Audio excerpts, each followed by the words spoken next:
Chapter 11. Back in the Fire. With ample time ahead of him on his search for his friends, Jack contemplated the books. One specific orb covered demons. He didn't think much of it yesterday when he read it. Demon, the Yellow Mystic. Like mystics, demons have four forms of power. However, unlike mystics, demons do not have different colored skin based on what they can do. Their four forms of magic are 1. Inscribing. This is the most common. They are the makers of books, such as this one. They can copy knowledge down into any object. Glass spheres are the easiest and most abundant, but they are capable of inscribing knowledge onto any inanimate object. Inscribing is channeled through avarice. 2. Telepathy. Telepaths are killed off the moment they are discovered. Not only can they push thoughts into the minds of others, but some telepath demons have been known to fully mind control others. During nights of ascension, should a new adult become a telepath, they lose control of their powers the moment they receive them, thus giving themselves away by proving how dangerous they are. Telepathy is channeled through empathy. Cognition 3. They have three capabilities: far-seeing, precognition, and postcognition. A precog can see into many possible futures. They are not always right, but if nothing interferes with their visions, they will come true. Far-seeing involves being able to look anywhere they can see what is behind doors, and even in distant places. Postcognition allows them to view past events. All cognition is channeled through pain. 4. Light weaving. By controlling light itself, a light weaving demon is capable of reshaping light. Light weavers are also known as illusionists and have been known to alter the senses of others. This can range from making light brighter or dimmer to drastic alteration of illumination to create illusions. Light weaving is channeled through doubt and confidence. Confidence and doubt, Jack said to himself. How does that even work? The more confidence they have, the higher quality illusion they can make. A familiar voice said in his head. Jack stopped walking. He looked around, saw no one near him, then shrugged. Voices in my head now? He shook his head. I don't think anything surprises me at this point. It was not difficult for Jack to configure where he was based on Rask. Seeing the city from the mountains, he was able to work his way back to where he was prior to being attacked by Brutus. After an hours-long journey, he made it. Crimson bodies lay about the scene. Their armor had massive claw marks, as if whatever attacked them shredded through like paper. Of the dead, only guards could be found. Jack was aghast at the sight. He sat down to prevent himself from falling over. He knew what killed these elementalists. But we were attacked during the day. Darklings wouldn't. They would if I made them, Sai's voice said. Jack looked up. At the top of a mere dozen paces, Sai sat on the rock, left leg propped up, two left elbows against his left knee, left fists wedged on his face, and his body half turned facing Jack. Jack's eyes widened, and his skin flashed red. A fireball conjured into his four hands. He lifted it up and threw it at Sai. It passed through the yellow image harmlessly. Sai sighed. Jack, I'm not really sitting here, he stated the obvious. Jack narrowed his eyes and restrained himself from pointlessly throwing another one. What do you want? Aren't you even the slightest bit curious as to how I mastered my magic practically instantly, and you're still struggling as a beginner? I don't care, Jack said. Ignoring him, Sai went on. You see, like you, I have four forms of magic. We're unique, you and I. You have all the physical power, and I have all the mental power. Jack threw another fireball at the image. It did nothing. I don't care. I have been mentally linked to my ken. They need us, Jack. The image of Sai stood up and approached Jack. He stopped directly in front of the other. They were able to teach me, much like how the books we inscribe can instantly convey information. We telepaths can instantly share experiences with another. Great, good for you. If I can't kill you, just leave me alone. Jack, you're no good to me unless you master your magic. I saved you and gave you the means to learn it all, which you've done. But I need you to practice until you're every bit as powerful as I am mentally. Jack shook his head and spread his arms. Why would you want me powerful knowing that I'm just going to kill you? Sai waved his hand dismissively and ignored the question. Your friends are on the other side of this ridge. I'll catch up with you later. The image vanished. Jack was red the entire time. His foot lit up in flames. He brought it up and slammed it down. Both flames, both sorrow and anger, surged through him, and a crack formed 6 feet across under him. Just as Sai said, El, Fobris, and Soon were just on the other side of the ridge. He spotted them over 100 paces from the massacre. Their encampment was hidden, and he would have missed it if Sai had not told him. They were on the Darkling side of the mountain. I've never seen anything like it, Soon said. El, still in beast form, huffed. What happened back there? I thought you guys were done for sure, Jack said. We thought you were done for, Soon said. After Brutus and his forces arrived, over a dozen Darklings sprang from nowhere. I swear it was like they were standing right next to us and we just couldn't see them. Those monsters sprang into the air in broad daylight and attacked Brutus as if they were defending us. Does that mean Brutus is dead? Jack asked with a hopeful tone. The three shook their heads. Brutus was the only survival except for us, of course. I've never known him to have fear, but he froze, like literal froze himself, encased in thick ice, then caused the ground itself to throw him back to the city. It was insane, Fobris said. Did he master 3 elements? Jack asked. No, Fobris said. In order to be captain of the guards, a person has to master all 4 elemental magics. Anyways, where were you? I was in a cave. Sai put me there and forced me to read books. He really wants your help in saving the demons, Soon said. I'm not helping him with anything. You're going to just let those people remain prisoners, even though they've done nothing wrong? Soon asked. They're demons, isn't that wrong enough?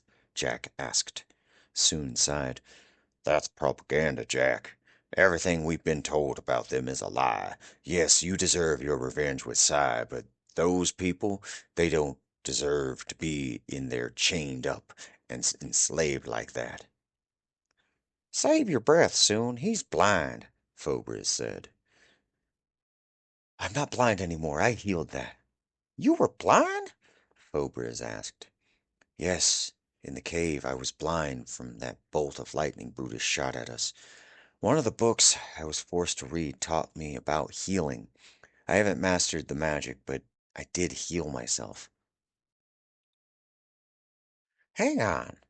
Sai saved you from Brutus by controlling the Darklings, kept you in a cave, provided the means for you to learn how to heal yourself, as well as other magic? And he's still helping you, and you still want to kill him? Yes. And he just wants to free his people? Jack shrugged. You're hopeless, and this is going nowhere. If you refuse to help, then we should go to Cadance. There's no point in sticking around Elementalist territory.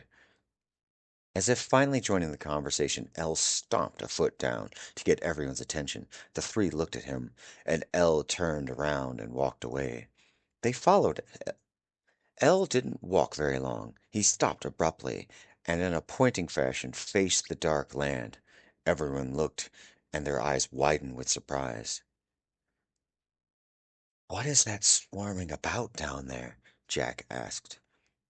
From their high up position, looking all the way down, they looked like tiny black dots moving around, too many to count. They looked from the swarm, and then to each other, everyone giving the same knowing look. What are they doing? Soon asked. Gathering, Fobris said. Yes, but why? Soon asked. Sai is doing this, Jack said. How many minds can one telepath control at a time? Soon asked. I don't know. If it's like summoning, he wouldn't be able to do that. There must be hundreds of them down there. Jack, if what they say is true and Sai is controlling them, then he means to follow through with trying to free the psychics, Soon said. The Darklings that he used to attack Brutus, they had a surprise attack. They couldn't win in a siege against Rask. The moat alone would stop them, Fobris said. Not if they sneak in, Jack said. Sai could do it too. He could cloak them like like before, and they could walk in unnoticed. He could put them all over the city and then strike from the shadows. Jack shook his head. We can't let that happen. Oh, you care about Rask? Suddenly? Fobris said. We can't let the entire city get slaughtered, Jack said. What do you suggest? Going back and telling them? They'll lock us up or kill us the moment they spot us, Fobris said. Not everyone in Rask is Brutus and Drosy, Jack said. And not every psychic is evil, Soon said. Jack waved his hand, refusing to have that argument again.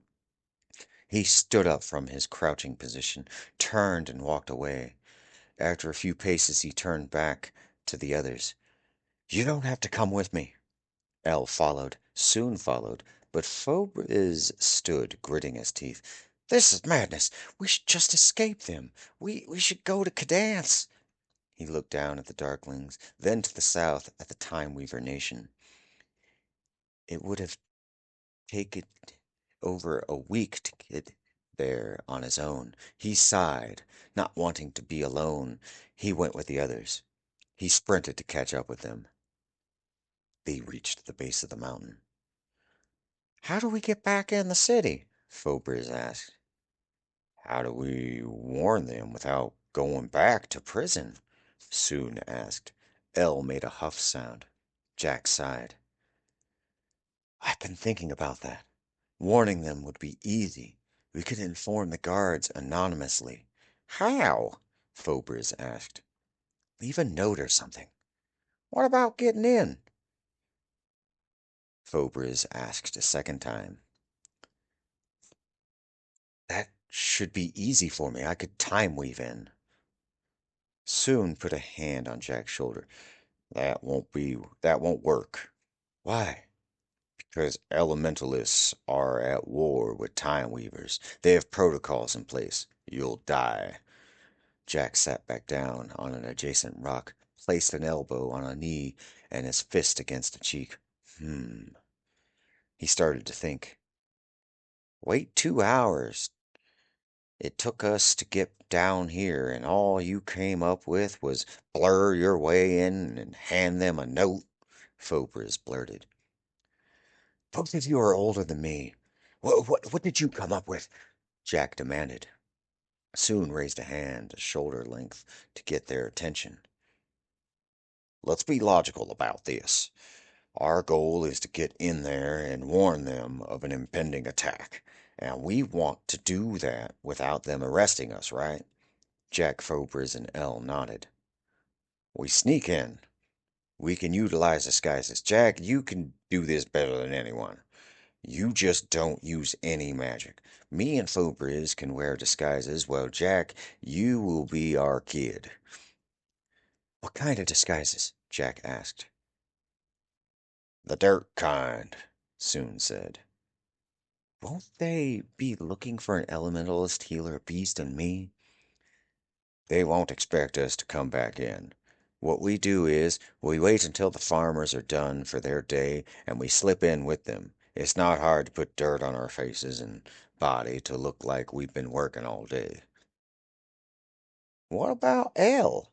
Fobris asked. Soon waved his hand. He had, he can be our trained beast we can use to farm with. People do that all the time. They waited behind a barn for the right moment to slip into the farmers. They spread out. Fobris staying with El to act as if guiding him. Jack found other gray skins. He held a hoe, which he found in the barn. Keeping his head down, he started to plow as if he had been doing that all day. One kid looked up at him, and Jack smiled while wiping sweat from his forehead. The kid shrugged and continued working. Fobris had no difficulty mixing in with a group of elementalists that paid him no mind. Soon, however, was not so lucky. It was not easy to casually pull El unnoticed.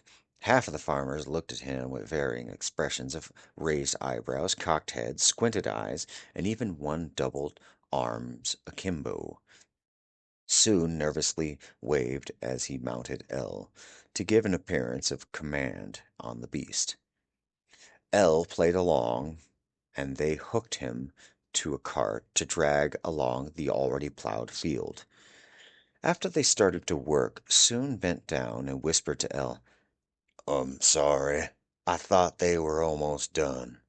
They worked for an hour prior to the farm lead blowing whis a lead blowing a whistle, and everyone put their tools in the designated area, then proceeded to go back to the city.